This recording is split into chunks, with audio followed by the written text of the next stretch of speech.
How we doing tonight, Suns fans? Huh?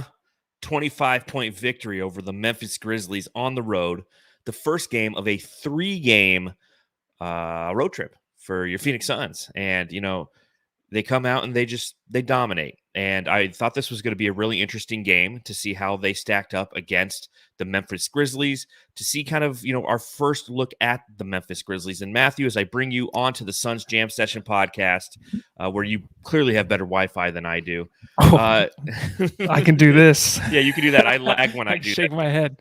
Yeah, I don't know what it is about I'm literally plugged in to the modem, and I have like one bar. I just don't get it. I love it. I love the technical difficulties, man. It's hilarious and it drives you crazy, and I'm sure the Jamsters enjoy it too. Oh yeah, I'm sure they like seeing me lagging all over the place. But again, this was our first look at Memphis. Not impressed, huh?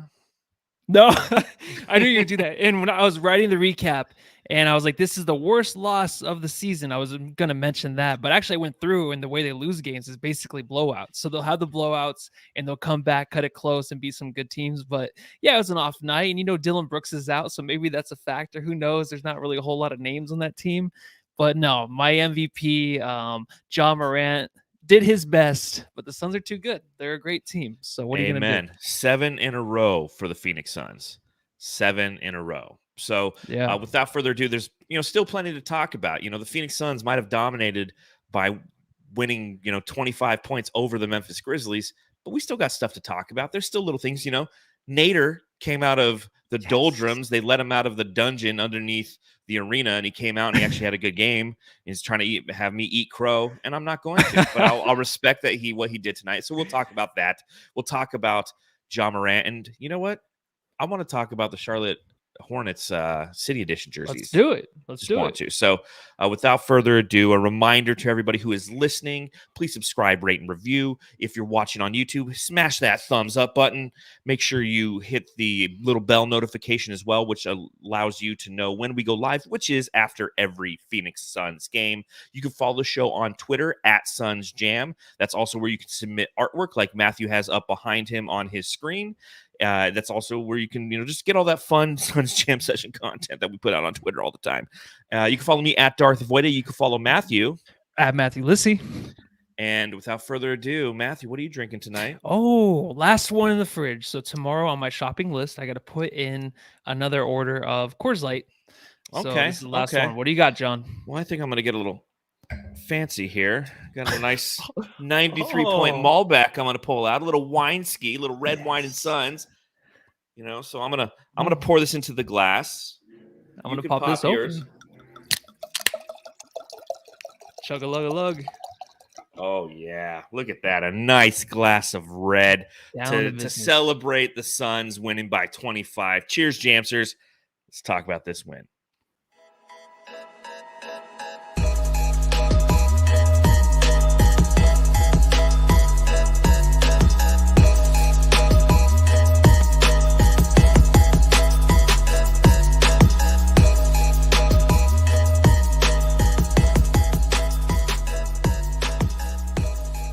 I'm not going to lie. I love a good glass of wine. Who doesn't love a good glass of wine? Matthew, are you a wine drinker at all? I am. Not a connoisseur, but I love a glass of wine. I do. Well, I remember back in the day when we used to live together, we used to literally drink like red wine and watch the Phoenix Suns and have our own version of a podcast before we had a podcast. Yeah, we were laying there with a glass of wine, just like almost spilling on the carpet. And it's because they were so bad. That's where it started. That's where it began. This whole Suns Jam Session thing began with wine and Suns. So yes, so a little bit of history. The fruits of the grapes' labor is you get a podcast out of it. Matthew, I got to ask. Yeah, Matthew, I got to ask, when you look at this game, the Suns win by a final score of 119-94 over the Grizzlies. Did the Suns kick their ass, or are the Grizzlies just not that good as they fall to 6-6 on the season? Oh, when you shoot over 50% from three, that's just an ass kicking. I don't think there's anything really the Grizzlies could do in this game. Defense was picked up in the paint by the Suns, where anything that was going in there was coming out a Sun. It was basically the ball, if John Morant's driving the hoop, of course he's unstoppable. Anything else though that was going down there, no chance. Frank Kaminsky, Jae Crowder had some blocks tonight, so they were giving it to them in the paint. They made sure that's their bread and butter. Let's just get up on them. Then they wouldn't make anything from three. They struggled from three. Memphis did. So when that's not happening for Memphis and the Suns are shooting lights out, it's an ass kicking. But the Suns are just, they're the tier above or a couple tiers above what Memphis is right now. I love what Memphis has, of course, and they're going to have these nights where they play a really good team like the Suns, just get blown out, just get handled. And that's what it was tonight. And it was nice, right? This is the first real blowout Suns win. Yes. I think, right? Yes, the first true one. I mean, because we've had some games that have definitely been close where, like the Kings a couple games ago where the Suns, you look at the final score and you're like, okay, I know what this really was. The Phoenix Suns destroyed the Kings. They just had a bad fourth quarter, allowed the team in, made us put the starters back in. So this was the first night where it's like, you know what, we can just kind of sit back, relax, enjoy it. I mean, you're up 30. They almost got up 40. But as Coach Fallen Founder says, Grizzlies are a solid team and just, they had an off night. Suns took advantage and wrecked them. As well they should have. Again, if a team has an off night, you have to put your foot on their throat, if you will. And it's something that the Suns aren't necessarily known for doing. And as you've mentioned before, when it comes to not just the Suns, but just the NBA in general, like not a lot of teams necessarily do that. You don't see teams blowing out other teams all the time. It's the NBA. It's the 3-point line. It's the shot clock era. That's 24 seconds. You get the rebound. It's 14 seconds. I mean, it's promoting constant and consistent scoring. So it really is hard to take the opposition and truly blow them out on a consistent basis. I remember there was a stretch last season, and part of it included a game. I believe it was at Memphis last year where the Suns made 24 3-pointers, set the franchise record. And there was like 3 or 4 games last season where they blew out the competition. And it was such an oddity to see. So you have to absolutely appreciate this kind of win because it is a rare thing. Because every game in the NBA, whether you like it or not, is stressful. And it was nice to see the Phoenix Suns come out and truly just hold them out the entire game. They started out playing very well. You have, as you mentioned, a very high field goal percentage. You had JaVale coming out rocking the sunglasses, which looked a little weird. What were your thoughts on JaVale McGee and those sunglasses, huh?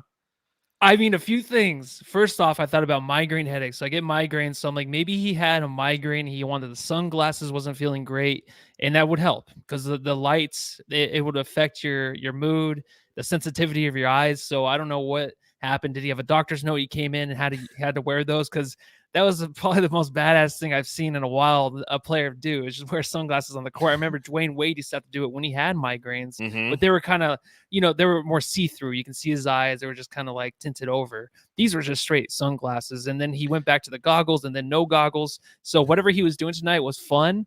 I don't know if there was something, a bet or something he lost, maybe a card game, who knows, where he had to wear sunglasses and to get 2 fouls to come out until he comes out of the game. I feel like that's something to do with it. Yeah, he almost looked. Have you ever seen Blade? Wesley Snipes. Yeah. He kind of had like this Blade look to him, and we're like, "What's going on?" He's rocking the sunglasses, and it instantly led to him. I don't know if like because of that he couldn't see, because he instantly had 2 fouls and was out of the game. Yeah. And as DeAndre Ayton once again misses a game, you have to play smarter than that. Thankfully, Frank Kaminsky has been playing out of his mind this season, but at the same time, JaVale McGee's got to play smarter because then he comes in the second quarter and instantly gets an offensive foul, which led to Sticks minutes, which were not very good minutes, were they? So what were your thoughts on kind of JaVale fouling the way he was, and then what did you see from Sticks? Well, there's no flow for Sticks. Sticks had the one game where he came in, looked pretty decent, then he didn't play again. So a lot of this it's probably just very weird for him. It's a weird situation where Sticks should be getting a little bit more consistent minutes over Nader or whoever else off the bench, because I feel like he can improve and give something to this team. When you come in, you're playing against Steven Adams, JJJ, it's a little maybe more intimidating, especially Steven Adams. We have to go up against him like in your first game back after 10 days off or 10 games off.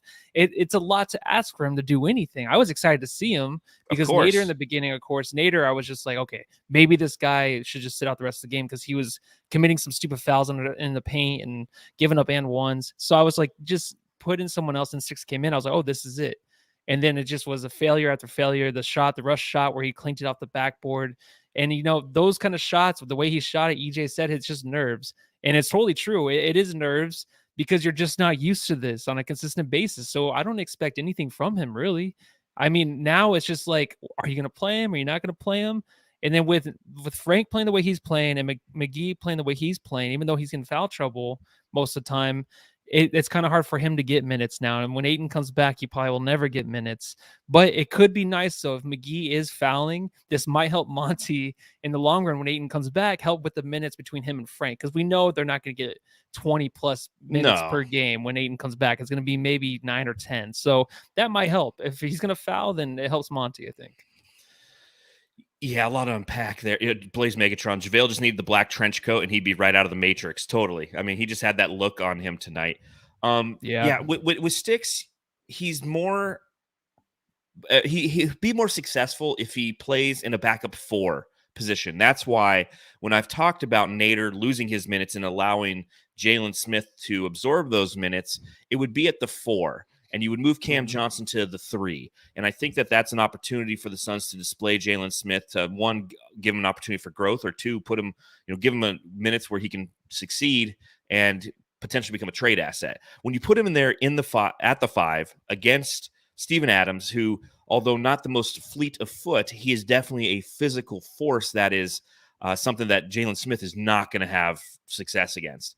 So, you look at the total minutes that he ended up playing. He played just the 5 minutes.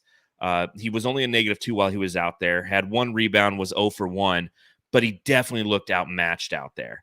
And, again, that kind of brings us to the Nader conversation, because Abdel Nader ended with 18 points, 4 of 5 from the field, 2 of 2 from deep, a total of 10 points coming off the bench, 2 steals, a block. So if you look at those stocks, steals plus blocks, 3, 4 rebounds, and an assist. Easily his best game in a long, long time. And I get it. He's trying to shut me up. He's like, hey, listen, Nader hater, STFU, shut the fuck up. And, Monty knows best. And you know what? Maybe Monty does know best. But again, if it's once every 11 games we're getting a performance like this, I'm still going to keep my seat on the Nader hater city bus. Like, it's not even a train. It's not even a Nader hater train. It's still a city bus at this standpoint. But obviously, that's what you want to see. It's not like we're rooting against Abdel Nader to play horrible, so Jalen Smith has an opportunity to play. I would rather have this version of Nader most of the time. But to your point, he didn't play this way in the first half. It was the second half where all of a sudden he kind of found his rhythm. So we've had like one good half of Nader thus far this season. Yeah, and it was a stretch in the third where the Suns were kind of struggling a little bit. I mean, the lead was like 30, 35, who knows? It was a crazy amount of points. And Nader through the stretch, I mean, kind of carried them when he hit the 3, and then Shamet too, you saw that too. But what Nader did was maybe just a little bit more comfort in the third quarter. In the first quarter, and when he came in, you can just see it on his eyes. It's just he's very, very fragile right now with any kind of play he's going to try to make. Like I mentioned before, the play under the basket where he fouled, I think it was JJJ for the and one, but it's just things like that. Let that one go. Don't just grab him. Like, it's a big dude. You have to hold him down, but just let him get the lay-in. Don't give him the and one. Don't give this team momentum. So those are just plays that Nader's going to do. Like, he's going to mess up, and he's the only player on the team really where you question a lot of the stuff he does, because he looks very, very not afraid, but he just looks like these could be my last minutes, even though they're not, because for some reason the contract, he's guaranteed at least 6 minutes a game. So I think the way he looks, though, is just kind of frightened out there to where it might be his last minutes. But it's nice to see him have a decent game. I don't think it's enough to say, like, we still want to see more of him, because everyone was feeding tonight. Everybody was. So it was basically everybody. And when that happens, of course, Nader better get his, because if not, then that's even a tier lower you're going down in the Nader hater rankings, I feel like. Yeah, I mean, he plays frantic. I think it's a good way to put it. He plays frantic. He rushes a lot. And tonight it was a little bit smoother, especially in the second half. And shout out to all the Jamsters who are watching along.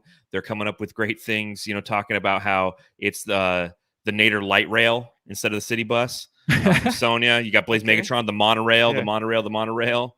I still think it's a city bus. Like, if he starts to play better, it will graduate to a monorail and then a light rail and then eventually a train. And then you can be on the Nader Hater train. But I mean, he has some growth that absolutely needs to occur. Shout out to one of our elite jamsters. If you want to join and become an elite jamster, simply press the join button while watching on YouTube or follow the link in the description. Coda Kid, he said Sticks hasn't played at all. Why the fuck would he come out and automatically shoot lights out? Come on now. He probably wasn't even expecting to play tonight. I completely agree with that. Like, I'm not expecting him to go out there and score 10 points in 10 minutes. It's really not what I'm looking for. But again, the challenge with Jalen Smith, and Matthew, let me know if you agree or disagree with this, but the challenge that we had with him last season and the challenge that we kind of consistently see with him is he just always looks lost. And once again tonight, he just looked lost. He looked overmatched. He looked overwhelmed. And that's not necessarily something that you want to see come in, because it doesn't build confidence in us as Suns fans, nor does it build confidence in him that he can breed upon. We've talked about how in the preseason, in the summer league, how he had these necessary steps that allowed him to build confidence. We want to see him put in different situations that would allow him to be successful this season, aka taking Nader's minutes and playing the 4, that will allow him to breed that confidence and continue to grow so he does start to unlock aspects of his game. Yeah, I don't think he was expecting to play tonight. I don't think he thought Javale McGee would have 3 fouls in his first 2 minutes of the game, so he wasn't put in a position to play well tonight at all. But again, he just looked completely overwhelmed. He did. It's like a purgatory he's stuck in right now, because the last time we saw him, he didn't look lost. He looked like, a guy that actually improved. He looked like he earned some more minutes. We were all fighting for him, and he came back in, and I don't think he even thought he was going to get minutes, like he said. So it keeps him up and down. It's like the performance in the bedroom, could up and down. Like, can you just keep it up? And basically he can't, if you're tugging him back and forth, you're not showing him the love you need. So welcome to the Suns Jam Session podcast, brought to you by Manscaped. Use code @SunsJam for 20% off, and Viagra, where we need to develop a partnership there, I guess. But thank you for that, Coda Kid. Again, it's a good point of view, and that's the fun thing about doing these podcasts live on YouTube, is there's discussion that not only occurs in the chat, but can occur on the podcast that ends up talking about the up and downs, and we just want it to stay up, apparently. So looking at this game, somebody mentioned it earlier, and I forgot to pull up the comment, but Jae Crowder revenge game. You got to remember that Jae Crowder did spend some time in Memphis, had a fantastic game tonight, 6 for 10 shooting from the field, 5 from 8 from downtown, 5 rebounds, 2 blocks, 17 total points, and a plus 31 tonight, man. Tell me what you saw from Jae tonight. And do you think he has that in the back of his mind that, hey, I played for Memphis. Yeah, I want to go in there and kick some ass a little bit? Yeah, I know he did. The shooting was great. Shooting was fantastic from 3. Of course, the first 2 shots went in. He hit a couple big threes down in the second quarter. But the best thing about his game tonight were the blocks. Like, I swear, this guy is pulling out new things every game, and I think it has to do with the way the refs are reffing the game to where it's more physical down there. You see a lot more loose balls down there where the guys are fighting over them. They let them fight over them. It's like, why not? So, and then that has to do with Jae Crowder, not over the top blocks that are like contact on the head, like JJJ, the one where JJ was going for an easy lay-in or a dunk, and then Crowder just comes over the top and just all ball, and that's a block. And usually last year that would be called a whistle. And they're letting them play. This is something we've seen every game, so I think this is really helping these guys do more. And of course this helped Frank a lot, but Jae Crowder, just his defense has looked even better because of that, because he's not scared to challenge a guy at the rim or do what he has to do on defense to stop these guys, because the refs are going to let him play, and I think that helps them. I think mentally that helps a lot of these guys play better defense.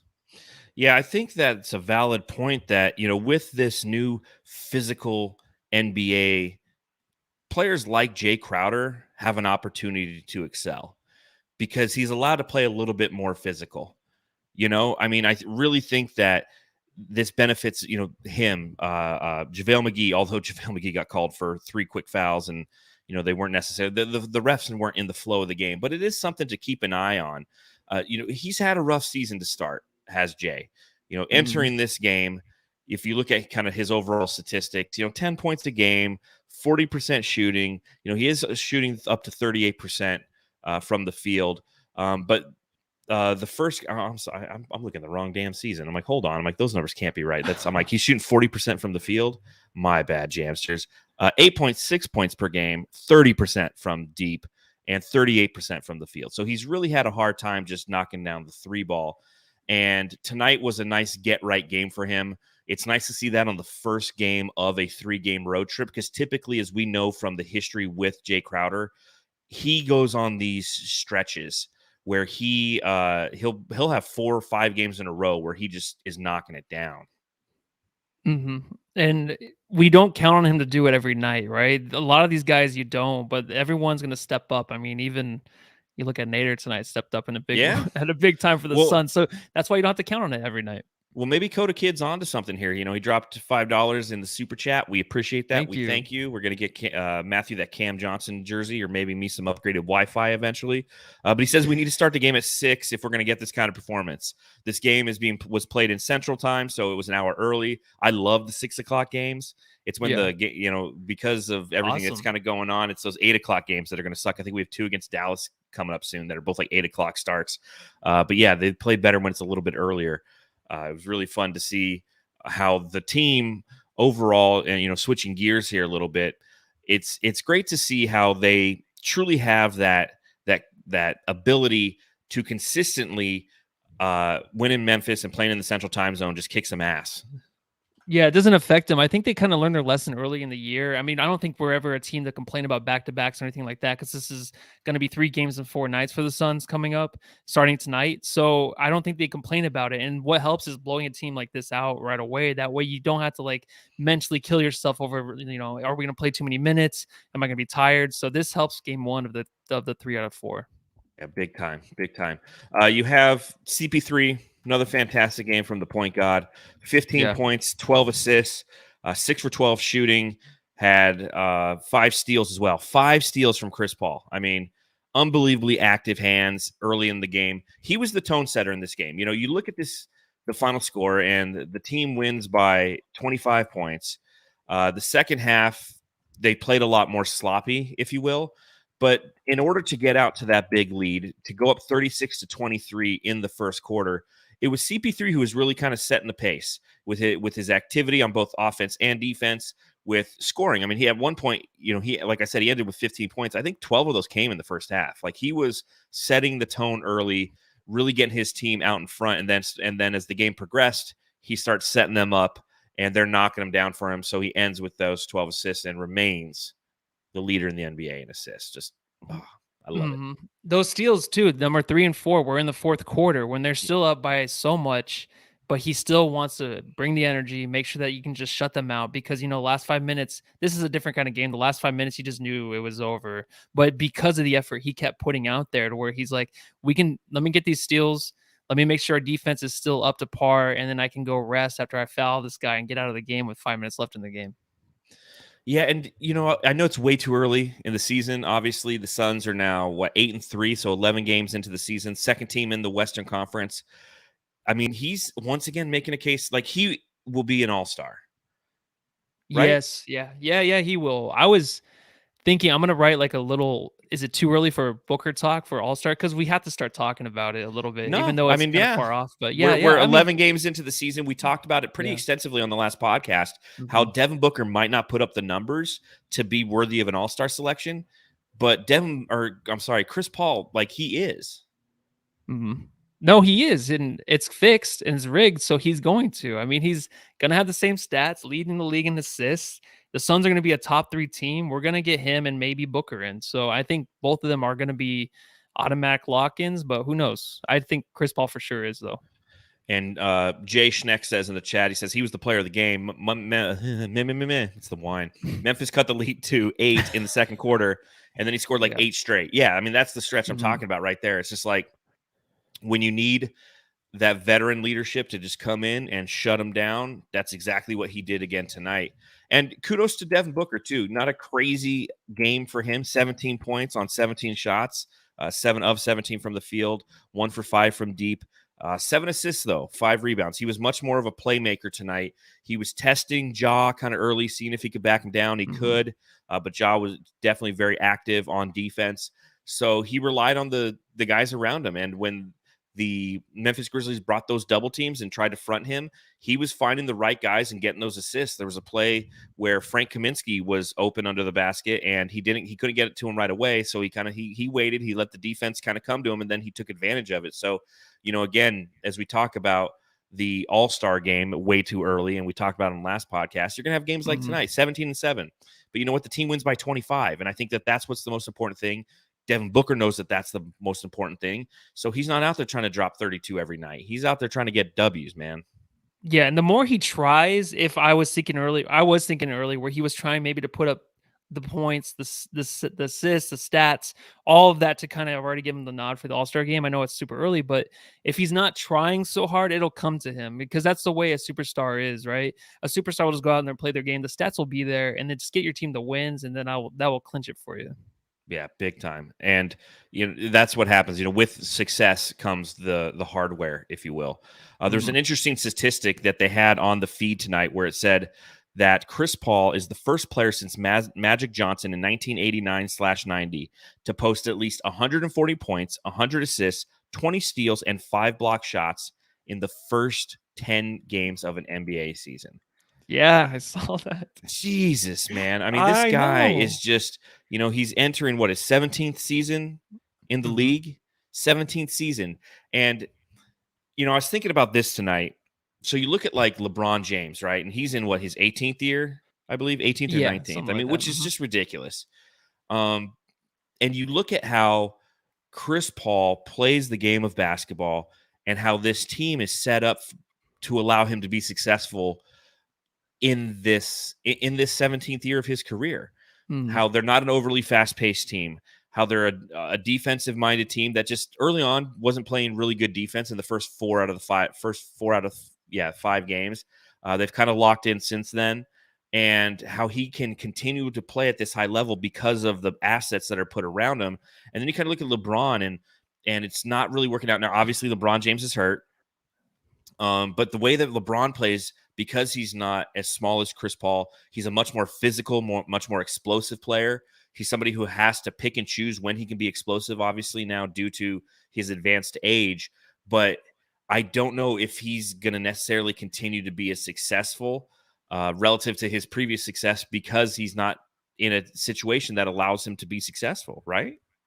You're talking about LeBron not being successful? Correct. Yeah. No, I agree. Of course, it always comes down to the one thing where if him and Anthony Davis are on the floor healthy, then forget about it, because that's still going to be great. But the way Paul handles himself and the way he leads his team is something I don't think LeBron does. And I think we hear sometimes, LeBron's a great leader. That's fine. But we don't see it. We don't see it at all. And that's fine. We don't have to see it all. It's probably all behind the scenes. But we see Chris Paul and the way he leads his team on the court, and the way he will just go endless in games and not give up and just make sure that his team is still engaged throughout the game. He wants to win every minute of the game, and you can just tell that. He keeps his head down.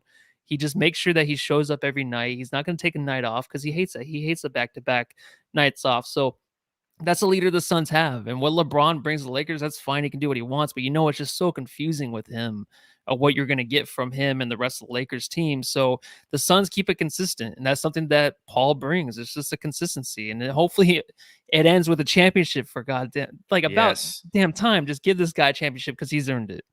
Well, and he's such a great leader, as you mentioned, and I think that's the primary difference is not only, because LeBron's a leader, but they're different types of leaders. I think we've all had managers in our time, in whatever careers we're in, or teachers that we've had in our time, where there's certain people that just inspire you to be better, in whether it be a subject or whether it be at work, people that you will go through fire to try to impress, or you want their approval. And there's other people who are just, they're yellers. They're the people who they don't inspire. You fear. And I always felt like LeBron gave off that vibe, and I've said it before. And again, I think that he's not a great leader. Jordan was the same way. Jordan was I'm going to yell at you, and I'm going to degrade you, and I'm going to put, and that's not a great skill of leadership, but he was so damn good during his prime that it didn't matter, but you look at the way that Chris Paul leads this team, and it consistently is why, again, we're at the top of the standings, the second seed in the Western Conference, truly just due to leadership. Yeah, and you're talking about the yelling. A lot of that's the insecurity of LeBron coming out, yelling at his teammates to make sure that he thinks that he has him in line. And Chris Paul doesn't need that. I mean, he yells at DA, and we're getting a lot of "I miss DA" in the chat right now, which is true. I mean, we all miss him, and I think Chris Paul misses yelling at him on the court. Yeah, it's the one guy, but I mean, it's the one guy. Yeah, he looks at you, and it's different. You know, he doesn't have to say anything. He just yells at you, or he yells at you with his eyes. That's the way that exactly Chris Paul kind of operates. You covered this game for BrightSideOfTheSun.com. Before I ask you this next question, I just want to give Dave King and the team at Brightside a big shout out. Brightside Night is going to be occurring this year, and essentially what you can do is you can send a first responder to a Phoenix Suns game for $11. Brightside Night is something. Now, obviously, our feed isn't on Brightside of this, the Brightside Podcast Network anymore, but we still work really closely with Brightside of the Sun and Dave King. And one thing that you can do, you know, they've done it in the past with Brightside Night, is they've sent kids to a Phoenix Suns game. So the game against the Rockets on February 16th, you can actually donate by going to suns.com/brightside, and you can donate $11, and it's going to send a first responder, somebody who's been on the front lines during the pandemic, to a Phoenix Suns game. And there's different levels of that as well. I mean, if you do $110, that's $10 donated, plus you're going to get your own pair of upper level tickets for yourself. If you do a $275 donation, that's 25 tickets, plus you get lower level seats for yourself. If you do $550, that's 50 tickets donated to some first responders, and you get 2 pairs of lower level tickets. So I just wanted to throw that out there. If you're interested, go to brightsideofthesun.com. There is a link there that Dave has set up, and I think it's something that's absolutely fantastic. It's a great way to reward some of the people who've been really putting in the hours for a long time, who were appreciated at the front end of this pandemic and now are kind of being not appreciated, if you will. So I just want to throw that out there. But seeing as you did cover the game for brightsideofthesun.com tonight, what were some of the observations that you wrote in the article? Mainly just the ass kicking, but there were a couple things that I noticed where, well, I think this is just something I feel like maybe I noticed this early on in the year, but like I feel like Nader and Shamet are kind of the same player right now.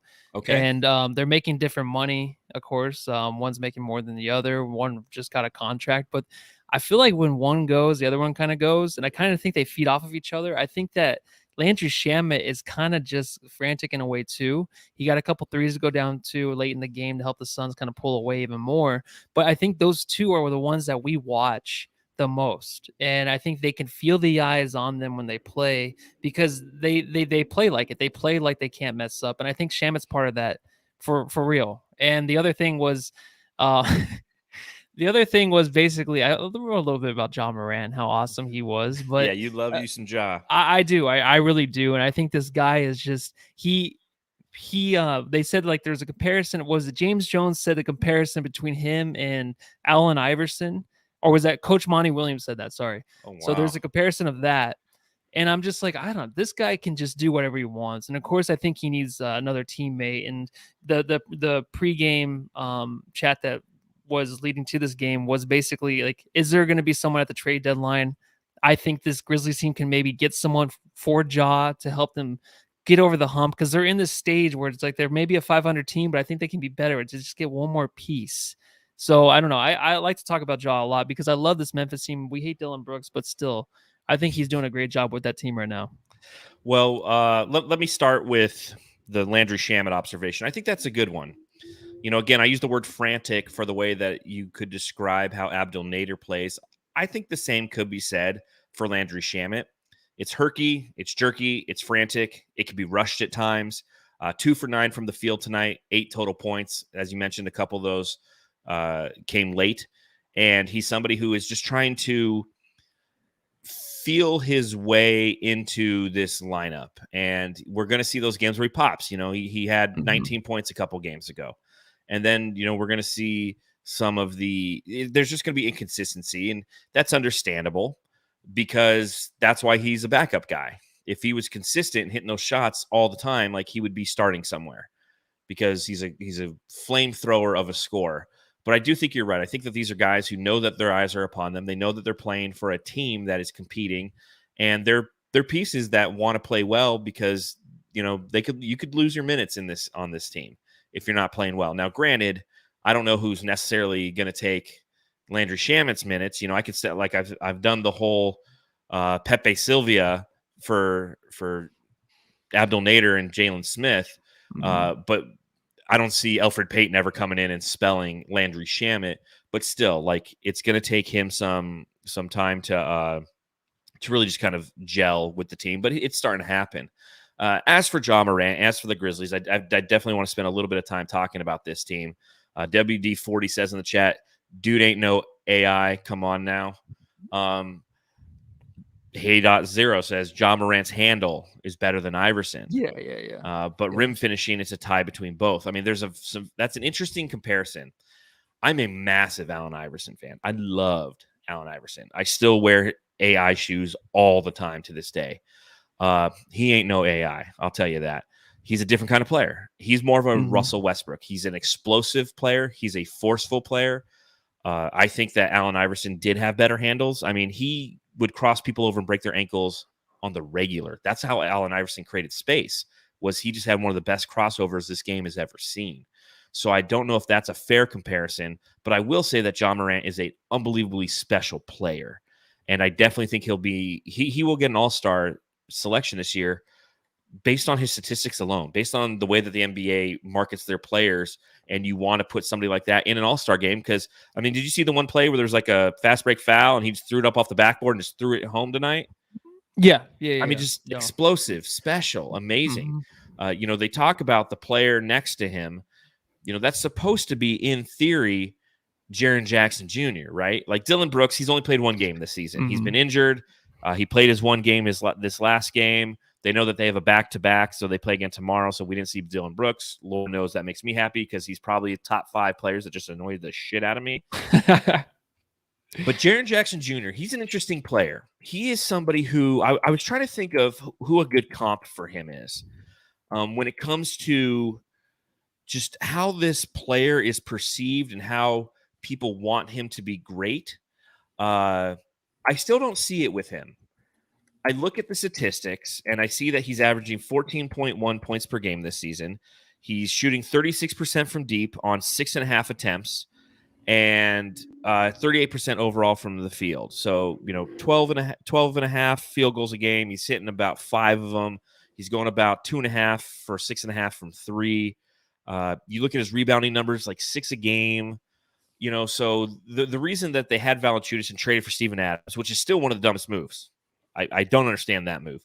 But they want him to play the 4, and they think that he could be this elite 4 guy. And I think here's the best comp I have for Jaren Jackson, and tell me if I'm just way off base with this. He reminds me of Tua Tagovailoa. Tua Tagovailoa? Oh, really? I always fuck up his last name. The football player, right? Yeah, Tagovailoa. Yes. Here's why. Because Tua Tagovailoa. Tua T, yeah. Tua. I wrote it down. I'm like, I'm not going to fuck up his name on this podcast because I always fuck it up. It's like Antetokounmpo. Like it took me years to say it right. Because he has all the deliverables and the pedigree, right? Like Tua came from Alabama, looked amazing in Alabama. He's a great sized quarterback. He has all this pedigree coming from Alabama as to why he should be great, right? But he just can't put it together. He can't stay healthy. He can't stay on the field. And he's not consistent, right? Looked good in the Thursday night game, which was last night, which I watched on the plane ride home from Boston to Houston to Phoenix. But he just and again, he's young. He's still got plenty of growing to do, and he's only in his second year. But you look at Triple J, and I feel like everybody's wanted him to be so great, and he's been at the top of every list of great guys under 25. And if I could do a redraft of the 2018 draft class, I would take him over yada yada yada. And I still just don't see it. Am I crazy, Matthew, for thinking that he's somebody who everybody's really hyped and wants to do well because of his pedigree? Coming from Michigan State, playing in the Final Four along with Miles Bridges, who was on that Michigan State team, and had all these deliverables and has everything there that you think should translate to the league that they're playing in, but he's just not doing it. Like, am I wrong, or what do you think? No, you're not. No, you're fine. I think this is tough because of the games he's played. Like he's only played like a little over 100 games, right? Like 120 games or something like that. DA, I think is. I mean, he's like 160, 170, but still, I mean, DA is the number one pick, so of course he's been more consistent within the offense, trying to find himself. So if these big guys take a while, but JJJ, I don't know who to compare him to. I just know he needs more reps. But tonight, it just looks like he took a step back to where people thought he might be by now, which he was, of course, the fourth pick of the draft. But he was a guy that thought maybe he was better than Ayton. And I'm not, of course, seeing it. I think it's there, but the body language doesn't look good. He looks kind of annoyed. I don't know if he's still kind of hurt or whatever, but there's something about him when he's playing his game, he can't get it going. And he shoots a lot more threes than you would want him to, probably 2 for 6 tonight. But that's his bread and butter, is like the 3-pointer and then down the block doing his thing. But when you don't have it consistently and you're barely playing 100 games in the league and you're a big guy like that, and he's 22 right now, those are all things you have to worry about and think of. But give him another year, give him this year, give this team a year, because there's going to be a moment, I know, in this year where Memphis is going to be the talk again, to where Ja Morant, they're like on a 10-game win streak. JJJ is getting it down. He's shooting 50% from 3 or something crazy like that. It's going to happen. And I think it's just, they need to take their playing in the West is so tough. Yeah. Every night it's going to be a struggle for these guys, especially with the bigs coming back. The bigs are a thing now. So now JJJ has that competition every night. And if he's playing the 4, that's fine, but he still needs help in the block. And that's just one thing he hasn't really done well tonight. His stature under the block isn't that great. Under the basket isn't that great. He holds himself to where he is not standing up straight. His shoulders are kind of hunched and stuff like that. So there's a lot of that going on. As soon as he can find his own strength and keep his feet underneath him offensively, then he'll probably be someone that's almost kind of unstoppable. But I don't think he'll get to the peak to where Ayton can reach. I don't think ever. Yeah, I think it's a valid point, because it's a lot of the conversations we had last year when it came to DeAndre Ayton was, hey, this guy's only played 100 games, 120 games. Like, it's young in his career. Big men do take longer to develop. It's interesting seeing what some of the Jamsters have him as a comp. You have Hey.0 says JJJ plays like LaMarcus Aldridge. I could definitely see that. Young LaMarcus Aldridge, though, was much more of a mid-range player, didn't shoot the 3 a bunch. Code JJM, again, Jermaine O'Neal, same exact thing. Both those guys are very similar. JJJ is Channing Frye with defense. I think Channing Frye is more of a comp for him because he likes to shoot the 3 more. Obviously, the back end of Channing Frye's career, that's all he did. But I just, again, when it comes to him, okay, and look at this game, okay? Great example. 19 points. That's a solid, you look at that, 19 points, 7 for 18 from the field. As a power forward, I don't know if 18 attempts and getting 19 points is necessarily the best. It's not a stalwart of productivity. 2 for 6 from 3. I don't like his 3-point shot at all. It's a slow-mo push shot, which allows defenses to cover it or at least prepare for the brick and get the rebound down low. So it's a one and done on a position. Yeah, might as well. 4 rebounds, and again, that's the thing with him that I think he plays a little bit too far away. And again, the whole reason I'm having this conversation is because, you talk about Ja Morant, how he's going to need that secondary player, and everybody wants it to be JJJ. Everybody thinks it is. And I don't see it. I just don't see it. I like the kid. I always have. I've always been a big supporter of his, but I'm not supporter of his hype the same way I am with Tua. I think that Tua is a solid, he's going to be a journeyman quarterback. He's not going to be anything special. I thought last year that Justin Herbert was way better, and so far I've been right with that. He's struggled a little bit midseason, but I still think that he's a better overall quarterback. Whereas Tua, I don't see it, and I just don't see it with JJJ. Again, solid player, but he's not going to come anywhere near Ayton as far as productivity. Because he's going to be chucking those 3s up all the time. So just an observation that I kind of had, and I wanted to kind of see what your thoughts on that were. Campaign, they kept talking. His grandfather was sitting in the front row with his parents. It was fantastic. Memphis' own coming home. End of the night, 4 for 13, 10 points, 2 assists, 2 rebounds. He had a block as well. He had a steal as well. I mean, this team overall, we had 6 blocks tonight. Campaign, again, I still think he's in that rush it mode because he missed like 3 layups in a row, man. And I don't ever remember, like I've comped him to Leandro Barbosa in the past, just with his explosiveness and his quickness to get to the rim. I don't ever remember Leandro Barbosa missing 3 layups in a row like that. Do you?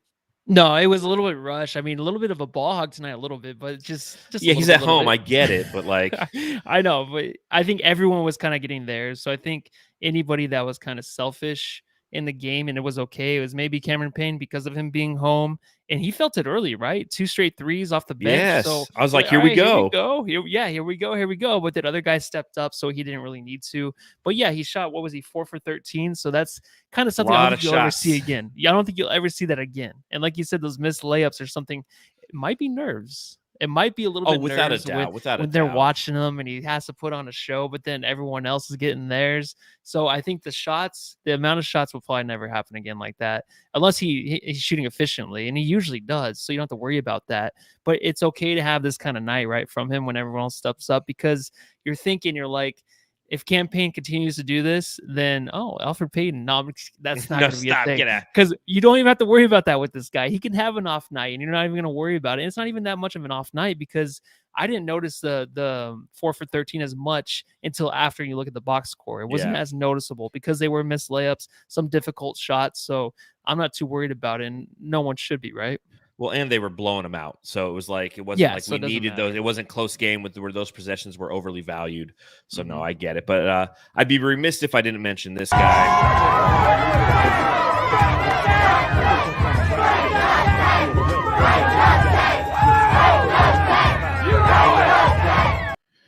Frank the Tank, again, he was put in a compromising situation again tonight because Javale McGee, as we mentioned at the top of the show, was in foul trouble immediately. 8 points, 6 rebounds, 1 assist, 1 steal, 2 blocks. I mean, 27 minutes play, 4 for 7 from the field. Kaminsky, again, just continues to contribute, man. And it's just, they were talking about a little bit earlier, the Jamsters, where it's like, does anybody miss DA? And I know that Coach JJM kind of put it out there just saying, hey, like, do we miss him with the performances that we're getting from JaVale McGee and Frank Kaminsky? And, right away, the instant answer is no, because we're winning without him. I mean, we're on a, 7-game win streak, 6-game? How many? 7 now? 7 in a row for the Phoenix Suns? 7 in a row. Yep. And DA's been out for a big chunk of this. So kudos again to Frank the Tank for not putting up 31 points tonight, but giving you those quality minutes and having the capacity to play with the starters and the second team, because that's what he had to do tonight. He had to play with the starters for the beginning of the game, then he's playing with the second. I mean, he's malleable. Yeah. He's like water. He quality, that's perfect, because it was just quality. You don't actually have to put up 30-point games again, and we knew it wouldn't happen. And even like a 20-point game, if he were to do that back to back to back, then yes, we wouldn't care about DeAndre Ayton at this point. I still miss DA, still need him back, because you're not going to get the kind of performance that DA can put up, of course, at his best game. But 31 points was awesome to watch from Frank, and it was well earned. I think he's still earning his minutes. Defensively tonight was the main focus. Big time. The blocks, the way he will just stand under the basket and not budge at all against anybody, even Steven Adams. It doesn't matter. This guy cannot be pushed under there, and he knows that. And there's so many great plays that he can come through in a defensive way to where he just ruins it for the rest of the team. When John Morant was just even driving endlessly against JaVale McGee, and then Frank comes in, it makes a difference.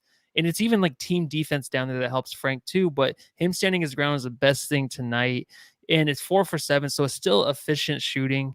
He's not doing anything too crazy. What you see is the Suns giving him the ball early in the game again on mismatches. And then the Memphis Grizzlies, they had to double team him already early in the game. That was happening last game. Isn't that crazy? The end of the game. It is crazy because they know that he can find the mismatch. He's doing his job very, very well, to where Chris Paul points out before the game, get in this certain situation on the mismatch, find this guy, and he does it. And then he has to pass out of it. He's a pretty decent passer.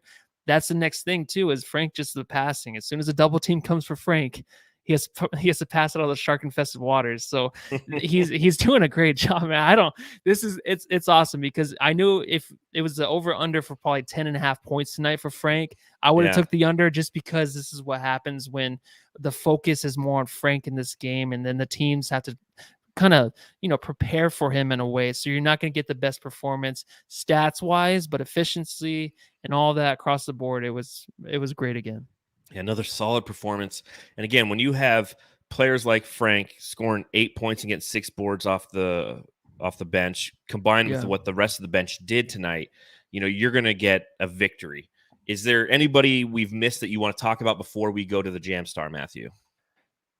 I mean, we could talk about Mikal, but he's just darn right fabulous every night. Isn't he fantastic? Well, I'll just skip him tonight, huh? I'll just say this, 17 points from Crowder, 13 points from Bridges, 15 points from Paul, 17 points from Booker, 10 points from Nader, 12 points from your boy Cam Johnson. We didn't bring him up. His 3-point stroke's looking fantastic, and 10 points from Payne.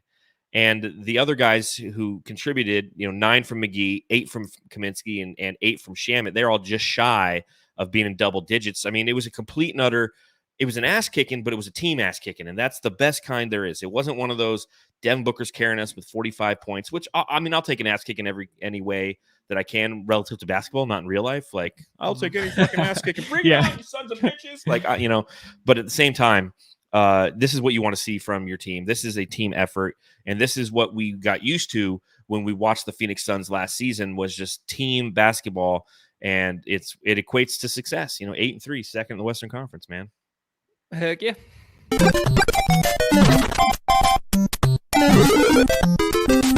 Jam Star of the Game. All right, Jamsters, if you're watching along live, let us know who your Jam Star of the Game is in the chat. If you are listening, say it out loud, wherever you're at. Just be like, Jae Crowder. And, if you're at the office and if you're on an airplane right now and you're listening to this podcast, be like, Mikal Bridges. Just go for it. Just do it. So, Matthew, who you dropping the Jam Star of the Game to? Oh, I don't even know. I'm going to have to choose Chris Paul, I think, just because from the beginning to end, you noticed him the most, and everything he did was pretty much perfect tonight. I mean, the pass that he led Abdel Nader for the breakaway dunk. Abdel Nader was in the right place, the right time, where he split like 5 defenders for that pass. That's when you know it was a matchup night for Chris Paul. It's just it's a game that's a blowout, but he's still showing up. He's still doing the crossover thing, trying to take over. His shot's not officially there yet. There's some that he's missing that he knows that should be going in, that are rolling in and out. But tonight it was a good game by him, man. I think he carried the team, and he does it every night. He'll get the 30 assists every night, and we're just like, oh, typical Chris Paul. He's our favorite point guard of all time. So. Yeah, I think that although Jae Crowder is definitely getting a lot of love in the chat as well, he should. Whenever Jae Crowder is giving you 17 points and shooting 5 from 8 from deep, you have to appreciate that, because we've definitely seen the other side of that. But I'm going to give it to Chris Paul as well. I mean, the way that he started this season, combined with how he performed tonight, as it was mentioned earlier, when the team was struggling for a little bit, when they were allowing the Memphis Grizzlies to have a little bit of hope, it was Chris Paul who came out and started hitting that mid-range shot, who started getting pesky, who started getting physical, who started bugging DeAnthony Melton and putting him in. It's just that's the beauty of having a Chris Paul, and it must be appreciated. After everything we've been through over the last 10 years, appreciate nights like tonight, because Chris Paul was the difference between an ass kicking and a close game on the road in Memphis tonight. It's as simple as that, in my personal and humble opinion. So, coming up next, the Suns are going to be traveling. It's Sunday? They're playing the Houston Rockets. Yeah. Sunday at 5, Houston Rockets. Looking forward to that game. Houston obviously is one of those teams that's just really having a hard time of it. They're currently 1-10, and I think they lost again tonight, if I'm not mistaken. They're 1-11 now. Yeah, I put together like an 11 team parlay tonight, betting on just the money line on every game tonight. And so far I've got everyone right, but the fucking OKC beat Sacramento at home by 2 points. Never bet against OKC. Bet $5. I could have won like $970. Yeah, don't bet against that team. That team is so random, and they might win like 30 games this year. And it's tough. I mean, you're trying to, but yeah, the Rockets lost 104-92, so they're now 1-11. So this is one we put it as a win, and we don't even talk anymore about it, right? Yeah, just put it as a win, and if it's not a blowout win, just get the win. Try to get some more rest. But the rest thing's kind of weird. I think that Monty leaves these guys in maybe a little bit too long, especially Chris Paul. But we'll see. I don't know. It's just a win, John. That's all it is. Yeah, I don't know how deep we need to go into this. Obviously, after this game, they play the Minnesota. We just played them too. Just played them and played well against them. Yeah, and we played well against them. It was one of the first really easy to enjoy basketball games, because you never feel like the Suns were going to give it up necessarily. So we'll put this in as a win. I think I forgot to put in the Memphis thing. I don't know why we're tracking it. Sorry, fan of the Flames. I'm sure you guys are tracking yours too. I haven't even been looking. I've been doing so goddamn much. I forget, but So one thing I did want to bring up. Thoughts. Brains?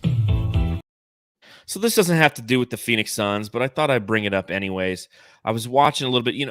The beauty of a game like tonight is when there's it's a blowout, right? There's kicking the shit out of them. You can channel surf a little bit, right? Well, I can because I have I haven't cut the cord. I still have DirecTV. Like, it's really hard to do that on streaming services because, you're like, I don't know if I'm going to get the stream back. Yeah, back out, it takes back 20 in. minutes. Yep. Yeah, exactly. But the advantage of that tonight is there's a ton of basketball on tonight. As I mentioned, 11 different games. And the end of the Knicks and the Charlotte Hornets game was just a very good watch. And the Charlotte Hornets were rocking tonight their City Edition jerseys. Now, obviously, everybody outside of like the Suns and the Jazz have new City Edition jerseys that are supposed to pay homage to their franchise. This is what the Charlotte Hornets were rocking. And if you are listening and not watching, obviously, you're missing out. But some of the different things that they have is they have the Charlotte script word mark on them that are inspired by the pennants displayed during the original Charlotte Hornets uniform unveiling in 1988. The uniform number is the same kind of uniform number font. They have the player name on the back, like everybody does, whatever. Multicolored pinstripes come from the original Hornets uniforms worn in 1988 to 1997. So they have those kind of thick pinstripes. When you think of Grandmama and you think of Zoe, it's those thick pinstripes. They have the vertically graduated cell pattern. So they have like honeycombs on them and stuff. I don't know. It's hard to explain, but they go from like dark blue to light blue in the middle and then back to dark blue. They got honeycombs on them. I just thought they were fucking sick looking, dude. Like, there's a lot going on there, and they shouldn't look right. They really shouldn't. And I just loved them. Any thoughts? No, they should not look right, but they do. And I love, like, there's always so much. They brought back the old court too, where it has like the honeycomb in the middle. And it's a lot to maybe even think about, but they pull it off. They look great. And it's one of the most fun teams to watch. It started last year. Now this year, they're building upon what they started last year. Like, it's continuing to roll. And I appreciate everything they do because I think they always look great. I love their colors. The Horny Hornets are they always have it together. And I appreciate it, dude, because they can mess that up easily. And they are so close to maybe doing it, but it looks perfect and they play great. They're one of the best teams to watch out there. League Pass team, right? If I had League absolutely. Pass. Well, again, this was on like NBA TV. They were showing the end of the game because they're doing their like NBA whip around. So I got to see it. And again, it's a team. It's like the Arizona Diamondbacks used to be. They're teal and purple are their colors. And I love that color combination for some reason. It's like it shouldn't work, but it does. And it looks great. It was a great win for them at home against the New York Knicks. But in watching that, I was reminded why I don't miss Kelly Oubre. Because like they're up by 6 points with under a minute to go, and they pass to Kelly Oubre, and there's 16 seconds left on the shot clock. He throws up a three, and he just misses it completely. And he made 7 the night before, or the game before. He scored 37 and had 7 he had threes, a great night. But like this is one of those, it's situational. It's dumb shit with Kelly. It's just like, dude, hold the ball. Like, let's take a final shot and at least bleed the clock a little bit. And I was like, I don't miss that stuff. Yeah. Even though he hit a lot of I think he hit 3 buzzer beaters for the Suns to win games though. So I don't know. Yes, he did. Don't get me wrong. I love Kelly Oubre, but there's things I definitely don't miss about him. Is what I'm saying. Yep, selfish. Yep. But I do love those City Edition jerseys. There's a lot of different ones that you're starting to see around the NBA. I think the Lakers are wearing their new ones. You're seeing in the chat. The Rockets retro jersey was nice. The Heat City Edition are also cool. Heat are always good. Yeah, Heat are always good. I don't know if I really like theirs though. They kind of have they look like a ransom note. Like they take. It does. That's why I love it, man. Okay, yeah, which is cool. If you like ransom notes, then you love that stuff. So, but again, another fun thing about this season is you're going to see more of these kind of cool jerseys. San Antonio City Edition is looking good too, is what Hey.0 says as well. So how do we not get one? That makes me so mad. Well, we stuck with the Valley thing, dude, and there's so much opportunity. This team has such a great history of fantastic jerseys, and we could have done something cool. We could have had these Valley jerseys back next year. Would have been no big deal. Shit, you can't buy them fucking anywhere, anyways.